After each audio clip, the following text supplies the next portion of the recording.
మహోన్నతుడు మహాగణుడు జీవము కలిగిన దేవుడు మన ప్రభువు మన రక్షకుడైన యేసుక్రీస్తు నామమున అందరికీ వందనాలు. దేవునికి స్తోత్రాలు. కృపగలిగిన దేవుడు, కరుణా వాత్సల్యం కలిగిన దేవుడు మనలందరినీ ప్రేమించి మన బ్రతుకులలో మరొక నూతన దినమును అనుగ్రహించినందుకై సమస్త మహిమ ఘనత ప్రభావములు యేసయ్యకు మాత్రమే చెల్లునుగాక. ఆ దయగలిగిన దేవుడు ఈ నూతన దినములో మనందరికీ అనుగ్రహించిన దేవుని యొక్క వాగ్దానము కృపావార్త. కొలసీ పత్రిక 2వ అధ్యాయము 3వ వచనం. బుద్ధి జ్ఞానముల సర్వ సంపదలు ఆయన యందే గుప్తములై ఉన్నవి. దేవునికి స్తోత్రం కలుగునుగాక, దేవునికి మహిమ కలుగునుగాక. ప్రభువునందు నాకు అత్యంత ప్రియమైన దేవుని ప్రజలారా, మన దేవుడు బుద్ధి జ్ఞానముల సర్వ సంపదను అనుగ్రహించే గొప్ప దేవుడు. ఈ మాట కొలసీ సంఘానికి పౌలు గారు రాస్తూ దేవుని యొక్క గొప్పతనాన్ని వివరిస్తూ చెప్పిన మాట. పౌలు గారు యేసుక్రీస్తు ప్రభువును అంగీకరించిన తరువాత అనేక ఆధ్యాత్మిక విషయాలను సంఘాలకు తెలియపరుస్తూ 14 ఉత్తరాలు రాశారు. యేసుక్రీస్తు ప్రభువులో ఉన్న గొప్పతనం, ఔన్నత్యాన్ని వివరిస్తూ, అదేవిధంగా దేవుని యొక్క జ్ఞానాన్ని వివరించడానికి, అన్యజనుల మధ్యన దేవుని నామమును భరించడానికి దేవుని చేత ఏర్పాటు చేయబడిన వాడు పౌలు గారు. ఆ అపోస్తలుడైన పౌలు గారు ఈ కొలసీ సంఘానికి రాస్తూ బుద్ధి జ్ఞానముల సర్వ సంపదలు మన దేవుడైన యేసుక్రీస్తునందే గుప్తములై ఉన్నవి. ఒక వ్యక్తి తన పాపపు జీవితము నుండి విడిపించబడి యేసు రక్తము చేత కడుగబడి హృదయములో యేసుక్రీస్తు ప్రభువే దేవుడని విశ్వసించి నోటితో ఆయనే రక్షకుడని పలకటం వలన యేసు ప్రభువులోనికి తిరిగి జన్మించిన ఫలితార్థంగా ఒక వ్యక్తిలో ఏమి జరుగుతుంది? ఒకవేళ భౌతిక ప్రయోజనాల కొరకే అనంటే నేను అది కాదు అని అనను, కానీ దేవుడు భౌతికంగా కూడా ఆశీర్వదిస్తారు, దీవిస్తారు, మంచిదే.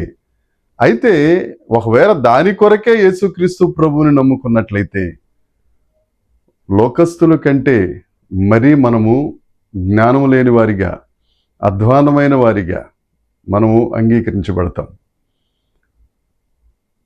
నీకు బుద్ధి కావాలన్నా, జ్ఞానం కావాలన్నా, యేసుక్రీస్తు ప్రభువులో ఎదగాలి అనన్నా యేసు ప్రభు దగ్గరికి రావాల్సిందే.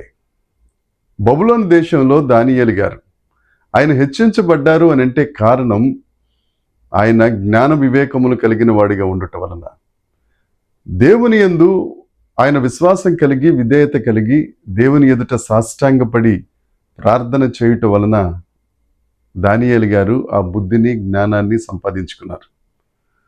కీర్తనాకారుడు అంటారు 32వ కీర్తన 9వ వచనంలో, బుద్ధి జ్ఞానములు లేని గుర్రముల వలనైనను కంచరగాడిదల వలనైనను మీరు ఉండొద్దు. లోకంలో అన్నీ ఉంటాయి కానీ, లోక జ్ఞానంతో నింపబడుతుంది కానీ, క్రీస్తు జ్ఞానం లేకుండా మనం దేవుని చెంతకు చేరాలి, మోక్షానికి చేరాలి, పరలోకానికి చేరాలి అని అంటే అది చాలా కష్టమైన పని. నువ్వు రాజుల ఎదుట హెచ్చించబడాలి, దేవుని యొక్క ఆధ్యాత్మిక జ్ఞానం మనకి తెలియాలి, మనము బుద్ధి కలిగిన వారముగా, జ్ఞానం కలిగిన వారిగా మనము, మన పిల్లలు, మన సంతతి ఉండాలి అని అంటే యేసుక్రీస్తు ప్రభు దగ్గరికి రావాలి. హోషేయ గ్రంథంలో ప్రవక్త అంటారు, నా ప్రజలు జ్ఞానం లేకే నశించిపోతున్నారు. ఈ లోకంలో మనము ఎత్తురెళ్ళలేకపోతున్నాం, పైకి రాలేకపోతున్నాం, ఆశీర్వదింపబడలేకపోతున్నాం అనంటే కారణం బుద్ధి జ్ఞానం లేకపోవడమే. దానికి కారణమైన యేసుక్రీస్తు ప్రభు లేకపోవడమే. ఆ జ్ఞానాన్ని సంపాదించుకోవడానికి దేవుని దగ్గరకు వెళ్ళవలసిన, ఆ కృపాసనమును చేరుటకు కావలసిన ప్రార్థనా జీవితం లేకపోవడమే. దేవుని యందు ప్రియమైన వారలారా, ఒక్కసారి ఆలోచించండి.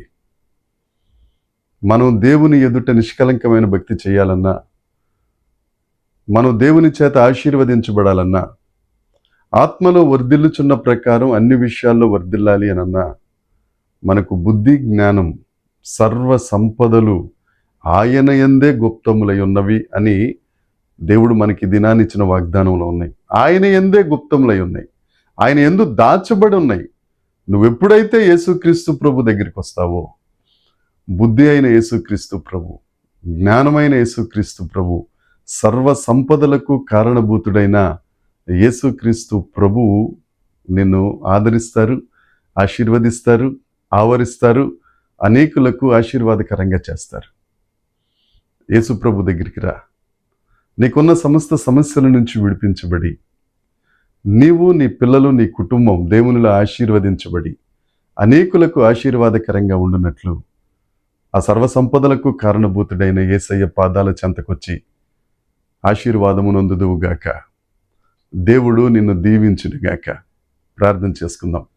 పరలోకమందున్న మా తండ్రి, పరిశుద్ధుడా, కృపగలిగిన దేవ, జీవాధిపతి, బుద్ధి జ్ఞానముల సర్వ సంపదలకు ఆధారమా, నీ చేతికి ప్రభువా ఈ నూతన దినములో ఈ వాక్యాన్ని వింటున్న ప్రతి ఒక్కరిని నేను అప్పగిస్తున్నాను తండ్రి. వారిని దీవించండి, బుద్ధితోనూ జ్ఞానముతోనూ, తద్వారా సర్వ సంపదలతో వారిని నింపి వారి ద్వారా ప్రభువా నీ నామం ఉన్నతం చేయబడినట్లు మీరే మహిమ పొందుమని యేసుక్రీస్తు నామమున ప్రార్థించి అడిగి వేడుకొనుచున్నాము తండ్రి. ఆమేన్. దేవుని యొక్క కృప మనందరికీ తోడై ఉండునుగాక. ఆమేన్, ఆమేన్, ఆమేన్.